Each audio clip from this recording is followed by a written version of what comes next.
दोस्तों नमस्कार, कैसे हैं आप सब। मैं मृदुल गुप्ता आपका फिर से स्वागत करता हूं आपके अपने YouTube चैनल GM फर्नीचर पर। दोस्तों आज हम एक बहुत ही इम्पोर्टेंट और आवश्यक जानकारी लेके आए हैं। बेसिकली अगर आप देखोगे तो इंडियन किचन्स में आजकल 90% जगह पे इस तरह का जो ग्लास वाला स्टव है वो काम आने लगा है। अब ग्लास वाला स्टव दिखने में काफ़ी खूबसूरत लगता है, ब्यूटीफुल किचन को लुक देता है, लेकिन इसकी एक छोटी सी प्रॉब्लम है। दोस्तों वो प्रॉब्लम ये है कि कभी भी आपने देखा होगा, एक्सपीरियंस किया होगा, अचानक से इसका जो टफन ग्लास लगा हुआ है ये ब्रेक हो जाता है, चकनाचूर हो जाता है।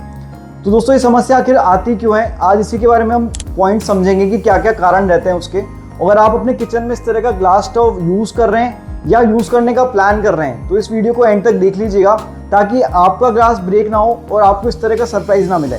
आइए दोस्तों शुरू करते हैं इस वीडियो को। सब्सक्राइब कीजिए GM फर्नीचर चैनल को मॉड्यूलर किचन पर लेटेस्ट वीडियोस के लिए और कांटेक्ट कीजिए ऑनलाइन किचन डिज़ाइनिंग सर्विसेज के लिए।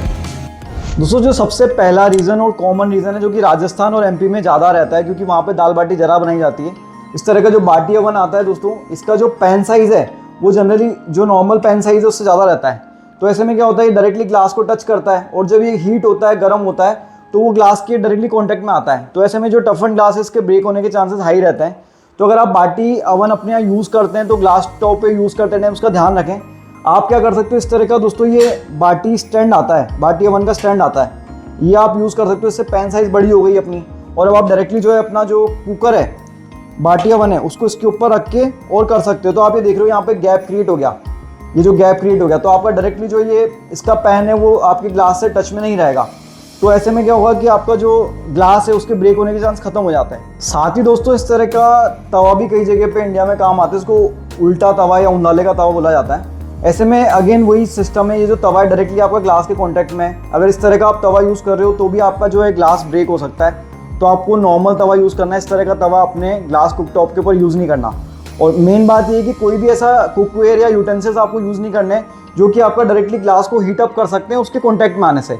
ये एक मेन रीज़न है ग्लास कुकटॉप के ब्रेक होने का। अब नेक्स्ट रीज़न समझ लेते हैं। दोस्तों जो अगला रीज़न है वो आपको सुनने में बड़ा अटपटा सा लगेगा, लेकिन वो है तुरंत सफाई करना। मतलब आपने क्या करा, खाना बनाया, और जनरली हमारे घर में मम्मी की या वाइफ की आदत होती है कि खाना बनाते ही और हमें ग्लास स्टव को साफ़ करना है, तो उसके लिए वो गीला कपड़ा काम में ले लेते हैं। तो ऐसे में होता क्या है कि आप जब खाना पका रहे हैं तो आपका ग्लास थोड़ा वो तो हीट होगा ही सही, और जब वो हीटेड है उसी टाइम अगर आपने उसके ऊपर गीला कपड़ा फेर दिया तो उसके तड़कने के चांस बढ़ जाते हैं, इसके अंदर क्रैकिंग होने के चांस बढ़ जाते हैं।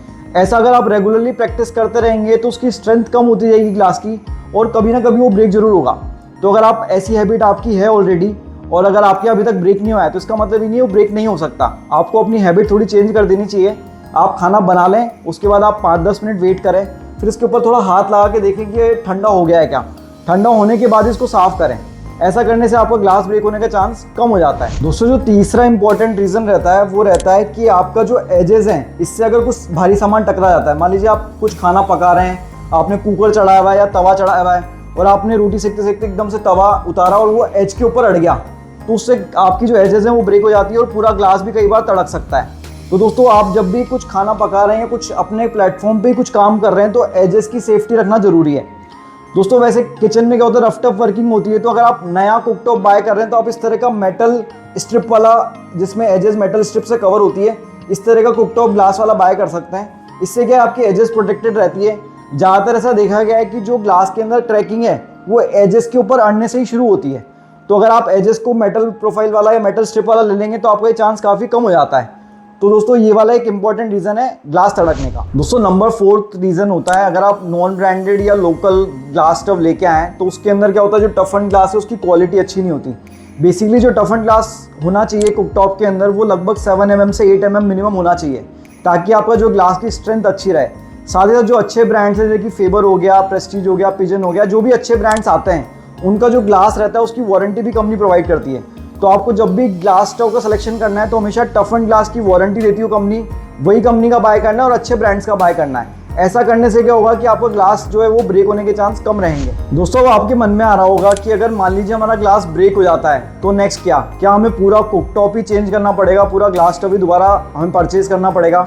तो दोस्तों ऐसा नहीं है। अगर आपका बाई चांस आपने अच्छे ब्रांड का भी लिया और बाई चांस किसी कारण से ग्लास आपका ब्रेक हो जाता है तो कंपनीज के पास में इसका रिप्लेसमेंट अवेलेबल रहता है। आप अपना जो भी ब्रांड का आपने कुकटॉप बाय किया है उसके सर्विस सेंटर पे कॉल करके कंप्लेंट नोट करा सकते हैं और विद इन सम डेज ही आपका जो है ग्लास जो है वो चेंज करके कंपनी वाले चले जाएंगे।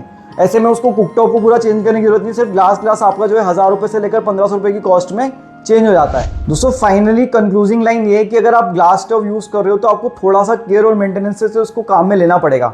अगर आपके यहाँ मेड काम करती है और आपको लगता है कि आप उतना केयर मेंटेन नहीं कर सकते ग्लास स्टोव को, तो आप उस केस में स्टील कुकटॉप के ऊपर जा सकते हैं। उसमें भी काफ़ी सारे अच्छे ऑप्शंस अवेलेबल हैं।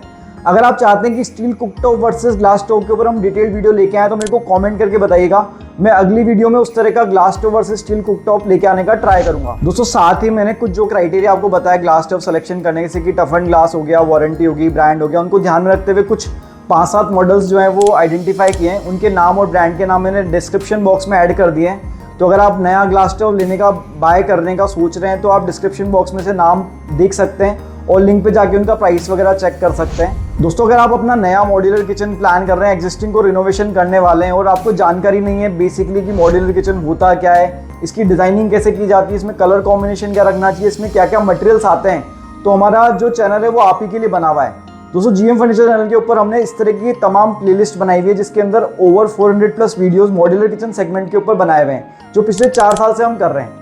अगर आप अपना किचन रिनोवेट कर रहे हैं, बना रहे हैं, तो हमारे चैनल को एक बार जाके जरूर देखिएगा। अगर आपको आज का वीडियो पसंद आया तो एक लाइक जरूर कीजिएगा, अपने फ्रेंड्स और रिलेटिव्स के साथ शेयर जरूर कीजिएगा जो ग्लास स्टोव यूज़ कर रहे हैं। आज का वीडियो आपने पूरा देखा उसके लिए तहे दिल से धन्यवाद। Thank you so much.